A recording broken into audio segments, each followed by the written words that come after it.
The Taliban takeover of Afghanistan 1 year ago forced tens of thousands of people to flee the country. The United Nations says 180,000 Afghans, in fact, have fled the region since the start of 2021. Canada has promised to resettle at least 40,000 of them. 17,375 Afghans have arrived here since last August. Among them are those who helped the Canadian military during the Afghanistan war. The government has received over 15,000 applications for that specific stream. It's approved about 11,000 of those. So far, 7,300 of those refugees have arrived in Canada, but close to 5,000 Afghans whose applications have already been approved are still waiting to come to this country. Mohammed Yunus Nassimi is one of them. Nassimi worked with the CIF to detect bombs during the war. When Kabul fell to the Taliban, he and his family fled the country. Since last October, Nassimi, his wife, and 6 children, his 6 kids, have been living in one hotel room in Islamabad, waiting to come to Canada. Hi, Mr. Nassimi. Thank you very much for coming back on our program. Good to be here, ma'am. Thank you very much. I know it's been a very long year for you and your family, and an especially long 10 months. Can you tell us what those 10 months have been like for you while you wait to come to Canada?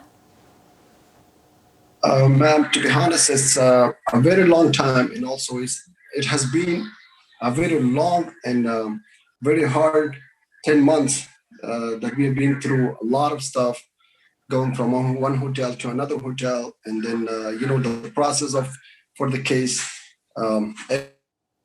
every step by step. But the hard thing was, living with the family in such a hard time, like it's very challenging. We have spoken to you a number of times throughout the last 10 months, and it sounds like hopefully you're nearing the end of the process, and soon that you will be coming to Canada. But it has been from what you've told us, a very difficult process with a lot of frustration. Can you describe for our viewers what it has been like to communicate, for example, with the Canadian government, to ask questions? Like, what has that been like? It's really complicated, and then sometimes you don't even know what's happening. Every time you call and contact them, they say it's in the process. And if you ask more questions, they are saying that they don't know. So for the past 10 months that we have been here, every time we face difficulty and every time we face some challenging situation, we try to contact them. And the only thing we are hearing from them is it's in the process, and we don't know what's going on within this process, and why is it taking too long. And you might know or not, like within this period, one of my friends even lost his dad because due to depression and due to this case is taking too long, and everybody's so mentally sick about it. And one of my friends lost his dad. So, and this can happen to each and everybody, We're trying to be live with it and try to be to bear it. But it's sometimes it's really getting too hard. You don't know what's going to happen next. And this time period, I don't know why it is taking too long, but still it's too hard for each and every one of us. Do you feel like if the communication had been better, if you could get answers as to why things are taking so long, or even more specifics about your individual case, do you think that might have helped you, especially where you talk about that mental strain? Yes, of course. At least if you are going to have somebody, so we can contact them. Sometimes you're getting under a lot of pressure. We are humans and we are weak. So, sometimes you're getting under pressure. If there is somebody, you talk to them and they explain stuff to you, this is happening, and due to this problem, you're getting delayed, or this thing is happening because of that, you're getting delayed. At least you will get a little bit of relief. But according to our cases with the IRCC right now, is really complicated. If you're not in a depression, it puts you in a depression because it's taking time period. And then again, you're scared, especially with immigration cases right now. We are here in Pakistan, and for us, it's no different in Afghanistan. And we're living in fear. We are not able to go outside of the hotels due to fear because we don't know what's going to happen outside to us. And we don't have any documents. If you go out, there might be nobody going to harm us, but still we feel like we're going to go out and they're going to catch us. And especially police and stuff, people here are like that, when they know that you're a not documented person and they can take advantage of you, and they can put you in troubles. So due to those fears, from one side is the depression catches you from all these difficult times. And then from the other side, you don't know what's going to happen to your case. And due to the long period of time, especially like mine, last October I was here, and yet, we are hearing you have done your biometrics, you have done your interview, you have done your medical, and still we don't know what's going to happen, and still we don't know when we are going to be out of here. Do you believe that you will? I'm so sorry. I just wondered. As you were saying that, do you believe that you will actually be on a flight soon? Do you have any faith? We have a lot of hope. To be honest, ma'am, on behalf of every Afghan living in Pakistan, I would like to express my sincere appreciation to the government of Canada and to the immigration office. We have hopes, but we don't know when is that going to happen and how is it going to happen. But we have hopes from the beginning, and yet we are in the same hopes. But nothing came to us. We don't know still how long it's going to take, when the flight will be, and how it will be. Some of our colleagues received emails for the flight schedule, but that's not confirmed when the flight will be scheduled and when they will be taken out of here. Mr. Nassimi, I have to leave it there. Thank you very much. Please stay safe. Thank you. Thank you very much. Thank you for giving us time. Thank you. You'll remember Afghanistan falling to the Taliban dominated headlines during the lead up to the federal election and became an issue on the campaign. Have a listen to what the Prime Minister has said over the last year. It is so important that we be there for people who've put their lives at risk to support Canadians. We continue to work with Afghan interpreters and support staff around Afghanistan to bring home as many of them as possible. What do you have to say to the interpreters who risked their lives to help Canada and now feel abandoned by your government? The situation in Afghanistan is heartbreaking. The challenge right now is actually getting people out of Afghanistan, which the Taliban is not allowing for. Sean Fraser is the Minister of Immigration, Refugees and Citizenship. Hi, Minister. Good to have you back on our program. It's a pleasure to be here again. Thank you for having me. Thanks very much for making the time. Today, Canadians who are watching our network and in particular our show will have listened to a number of people who are trying to come to this country under one of the streams that your government opened up for refugees from Afghanistan. In particular, people who have helped our country when Canadians and Canadian soldiers were engaged in the war. A gentleman I just spoke with, in fact, spent 4 years detecting bombs for the Canadian Armed Forces, in an effort to save their lives. He's spent the last 10 months in a hotel room in Islamabad with 6 kids, and he has made dozens and dozens of inquiries as to the status of his application to come here, and much, if not all of the time, has been met with, answers that just explain nothing, that tell him they don't know, that are inconclusive at best. Is his experience acceptable to you as minister? Look, one of the reasons that we established the special immigration measures was to reflect the need to help those who've helped us. I'm not familiar with the facts of this specific case, but we want to do what we can to resettle significant numbers of people who've made a contribution to Canada. One of the challenges, of course, that we've dealt with when it comes to the Afghan refugee resettlement more broadly is the fact that we've now received more than 1 million requests in one way, shape, or form to come to Canada.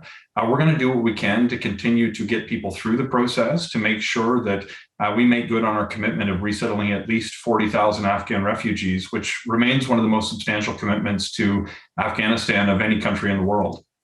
And certainly I don't mean to put you on the spot with a specific case, but I ask about it because it is reflective of the experience of a number of refugees we've spoken to, and then even in the experience of the special committee, for example, looking at Afghanistan, dozens and dozens of witnesses who then testified to have heard from thousands of people who are enduring that lack of communication and the frustrating experience of having to wait months upon months upon months. On this 1-year anniversary, as you reflect back, do you think your government's response has been wanting? Could you have done a more expeditious job for these people who risked their lives for us? Look, from my own perspective, there's never going to be a place that we reach where I think we have been perfect or where no more could be done. I'm the type of person that will always want to do more. But I also think that there's now 17,300 people who've made it to Canada. I've had the opportunity to meet with them, bumping into interpreters who work with the forces in downtown Calgary, healthcare workers in Newfoundland that I've bumped into, women judges and former MPs who are here that were facing persecution because of their contribution to Canada, or potentially because they were trying to support the values that we were there to help share during our time in Afghanistan. For the people who've made it, the people who were in process, there has been regular communication. There's other cohorts of people who may have submitted an expression of interest, who have not made a formal application, and others still who may have submitted an expression of interest that have not received a formal invitation to apply. We can always do more. We could always do better. But my focus right now is to do as much as we can, as fast as we can, to make good on that commitment we've made to resettle at least 40,000 Afghan refugees. With respect, though, it's not people who are just expressing interest we are hearing from, who are describing, kind of like a living hell of trying to communicate with the IRCC, and maybe they're doing their best in response, but they certainly are left hanging. Like, these are people whose lives are at risk. So when you say that they're just people who are expressing interest, I do have to challenge you on that point. It is people who are very much involved in the application process your government has set up. So I think there's an important distinction, because no two cases are the same. There are people who have gone through the process and are formally engaged because they've submitted that proper expression of interest, received an invitation to apply, and are partway through the program. That cohort of people has been largely benefiting from regular communication and is going through with appointments for biometrics, for medical examinations, and is completing the process. There's other people who may have submitted in a formal way an expression of interest to come to Canada through one of our refugee programs, who may not have benefited from a referral from our partners at either the Department of National Defence or Global Affairs Canada, or outside of the SIMS program for other referral partners like the UNHCR or private sponsorship groups who seek to bring them here. For those people who don't yet have a formal status, it's hard for us to be communicating information about a status because it may not yet exist. There are still certain invitations to apply that will go out in the weeks and months ahead, but we're doing what we can to make sure people, to the extent it's possible, have accurate information about their case. This is challenging. The stories I've heard of people who've not made it yet that may still are absolutely heartbreaking, and we're doing whatever we can to share information when we can, as long as it's reliable, about where a person's particular application may be in the process. I just want to be clear, though, and I understand your distinction between the sort of, degrees of application. But I am speaking with people, and have been over the last 10 months, who have received some sort of formal approval, but then still have various stages to go. And there has not been regular communication. It sounds to me like you're saying the way things are being communicated and handled by the department is okay. Is that what you're trying to say? Like, is that because that's not the experience of so many people who are reaching out and effectively risking their lives to make public their frustration? Look, what we want to do, and as I said, it's impossible without having the details of an individual case to know whether the communication has been to the standard I would hope for that specific case. For people who are actually in our pipeline that have received an invitation to apply, we're doing what we can to continue to communicate with them about the next step in the process. When they clear that next step, we want to make sure that we advance our application as quickly as possible. I by no means am interested in keeping information from people who are actually going to qualify for our programs and are going to be living in Canada as permanent residents or citizens one day.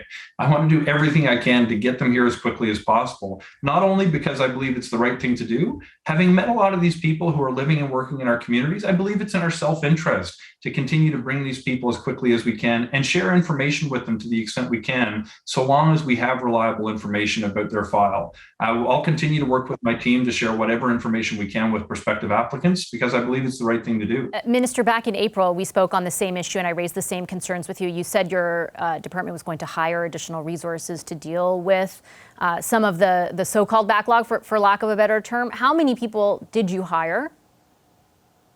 Across the department, we've hired to date more than 500 new staff. We're looking to hire additional staff as well to continue to process cases more quickly. These are not all broken down explicitly to the Afghanistan effort, though, I should say. That's more broadly to help with processing timelines across our department. And we will be looking to add additional staff to help further expedite the processing of cases, not only for those who might be coming in as refugees, but more broadly to deal with the volume of cases, which we've seen increase significantly over the last couple of years in Canada. So just to be specific then, how many of those 500 hires are designated to helping refugees from Afghanistan? Well, we don't, I don't mean to be dodging your question, but when we hire a person, they're not necessarily hired to work just exclusively on one initiative. So there's not a number out there of people that we've hired specifically to help on Afghanistan to the exclusion of other things. To the extent that we hire people, they will sometimes have different focuses. So I'd be happy to do a follow-up and try to give you an estimate based on partial time, but it's not as though we've hired specific people who do nothing but this. Even though people within our department will work primarily on Afghanistan, the hiring practice just don't reflect the circumstances you described. Sure, I take that point. I guess what I'm trying to ascertain for our audience is a follow-up where accountability is concerned. If your government says we're making every effort to make this happen as quickly as possible, what does that mean in tangible terms? I take your point, though, that you'll get back to us with that information. I just want to ask you finally about the program, the stream that specifically targets people who have helped Canada or did help Canada. I read a number of different reports about that program because it's capped at 18,000 people. Some of them said the program was closed. You could no longer apply. There was another report where your spokesperson was saying that isn't the case. Can you be clear? Is that program, is that stream now closed? No, but I'll let me articulate more specifically the status of that case. And just very quickly before I do, the challenges you described in your previous question about processing, I want to reassure people that the primary obstacle right now is securing safe passage for those who are in Afghanistan to leave Afghanistan so they can travel onward to Canada. There's approximately 8,000 people who are in Afghanistan that are well on their way through the process that don't have safe passage to another country. Now, backing it up to the SIMS program, we've allocated 18,000 spaces in addition to the 5,000 spaces that we've set aside for extended family members of people who were resettled previously on the basis of their service to Canada. So the actual total is about 23,000. But of that 18, so far there's about 15,000, a little bit more, that are somewhere in the system. We're releasing the additional spaces in tranches to make sure that we can be flexible to respond to things like uniquely large family sizes, and not everybody who receives an invitation to apply through that program actually accepts that invitation and completes an application. Some may still be in Afghanistan, others may have found other arrangements to live in a third country. But of the 18,000, we have more than 15,000 who are somewhere in the process, and we're going through the list of referrals we've received from the Department of National Defence and Global Affairs Canada to continue to issue the remaining several thousand applications that are available through the SIMS program. So just to be clear, though, basically the remaining spots are taken up by referrals. So if there are additional Afghans who have helped Canada, there is no longer that specific stream for them to apply through, just in black and white. Just to put a finer point on it, the entire program from its inception has been based on referrals, and we will continue to process those referrals up until we issue at least 18,000 plus the additional 5,000 that I mentioned for extended family members of those who were resettled previously. There are additional possibilities for people who may have qualified under the SIMS program who could also come through, for example, private sponsorship or other streams that we've identified through referral partners. So it's a little bit difficult to assess. Yeah, I see that there are some differences, but I think, like, bottom line, if I'm sitting at home watching and I know that there are Canadians out there who have helped, or sorry, rather Afghans who have helped Canadians and risked their lives to do so, I'm wondering why the cap needs to exist at all. Like, why, if there are people there who risk their lives for us and they're just one person over 18,000, like, why are we shutting down that program? So when we try to assess the allocation that we set aside for refugee resettlement initiatives, we do it in collaboration with our settlement sector partners in Canada to make sure that we can get people here, but set them up for success as well. Just to put this into perspective, last year, the global total of the number of refugees that were resettled anywhere was about 58,000. Canada had successfully resettled more than 1/3 of that total number. Assuming the 12-month figure of 58,000 is applicable, we now in the past 12 months have resettled 17,300 from Afghanistan alone. We want to make sure that we continue to adopt programs in collaboration with partners on the ground that will set people up for success, that doesn't overwhelm our settlement capacity. At the same time, we try to max out the good that we can do for those who've helped us. So we're going to continue to do what we can to support those who've helped us during our time of need, and at the very least, to make good on our commitment to resettle at least 40,000 Afghan refugees. So it's really a function of us trying to do things in an organized and planned way, because when we do our immigration levels plan to grow our population in a structured way, we have to target under every immigration stream, not just refugee resettlement, the number of people that we seek to bring to Canada in a given year. And we go through that immigrations level plan as an annual exercise. I do understand. I do understand that. I apologize for interrupting. I'm just running. I ran out of time. I just know that from refugees we've spoken to from Afghanistan, I know it's not analogous, but when they look at the numbers of Ukrainians you've brought in, for example, even under a different stream, they raise the very question I just put to you. But like I said, I'm out of time. I appreciate your time, Minister, as always. Thank you. Well, I appreciate your time as well. Look forward to continuing the conversation next time. Hi, I'm Vashi Capellos, host of Power in Politics. See more of our show by subscribing to the CBC News channel or click the link for another video.